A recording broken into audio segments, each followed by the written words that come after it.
Sebab saya tak pasti dulu kenapa banyak kereta. Mungkin salah satu caranya untuk riak lah. Tapi sekarang ni saya ada banyak kereta. Anak kepada usahawan, Datuk Seri Alif Shukri iaitu Ammar Ahyan menjadi sorotan publik apabila mengulas berkenaan harta kekayaan yang dimiliki keluarganya. Menerusi potongan video audio Sia di TikTok, Ammar disoal berkaitan mengapa bapanya sering membeli kenderaan mewah baharu sehingga memiliki sejumlah bilangan kereta yang sangat banyak. Bagaimanapun, Ammar menjelaskan buat masa kini dia sudah faham dengan tindakan bapanya itu kerana keluarganya semakin besar dan memerlukan lebih banyak ruang jika mahu bertolak ke sesuatu lokasi menggunakan kereta.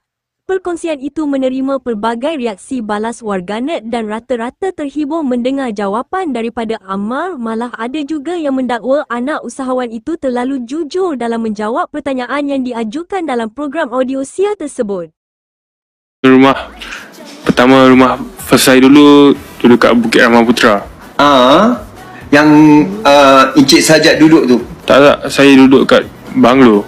Nenek saya bagi kat ayah saya dulu. Okey. Lepas tu baru saya duduk kat rumah Sajat. Okey. Dan masa dekat situ Encik Pandai pernah pergi rumah tu. Encik Pandai tengok ada macam banyak kereta masa rumah kecil tu. Rumah tu tak ada kecil, lebih kecil daripada rumah sekarang. Tapi kereta banyak. Sebab saya tak pasti dulu kenapa banyak kereta. Mungkin salah satu caranya untuk riak lah.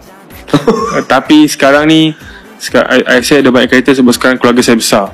Kalau kita pergi mana-mana mungkin dia akan ambil ruang 2 ke 3 kereta.